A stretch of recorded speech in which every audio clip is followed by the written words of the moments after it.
Before servicing any component on the Husky 307 diaphragm pump, you want to make sure of a couple things. First of all, perform a pressure relief procedure outlined within the manual. And disconnect the air supply, disconnect your fluid inlet and outlet.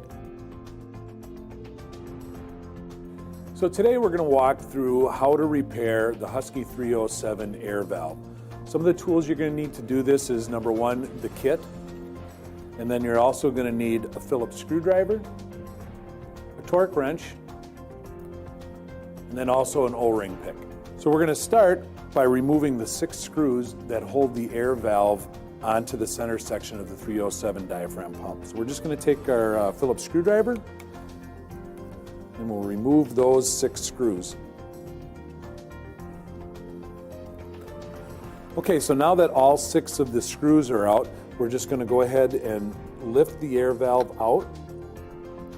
We'll set that aside. And then the next thing we're going to do is down inside the cavity here is we want to remove the air plate.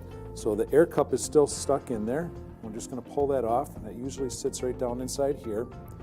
And as we're looking at this, I want to point out, notice how much grease we have on the air valve.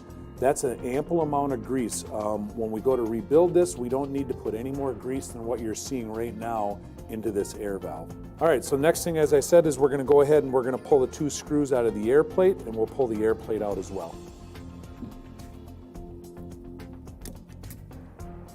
All right, so to get the air plate out, you may need to just take an O-ring pick and just kind of grab it and pull it straight out. But you can be just a little gentle with that so you don't scratch up the surface of that plate. And then beneath the plate, there's going to be the O-ring plate seal. We'll just lift that off. And then beneath all that, there's just going to be a bearing that we're going to go ahead and pull and remove. All right, so now we have all the components out of the center section so we can concentrate on the air valve itself. All right, so we have the air cup. And then there's a center screw in the middle of the air valve that we're going to go ahead and remove.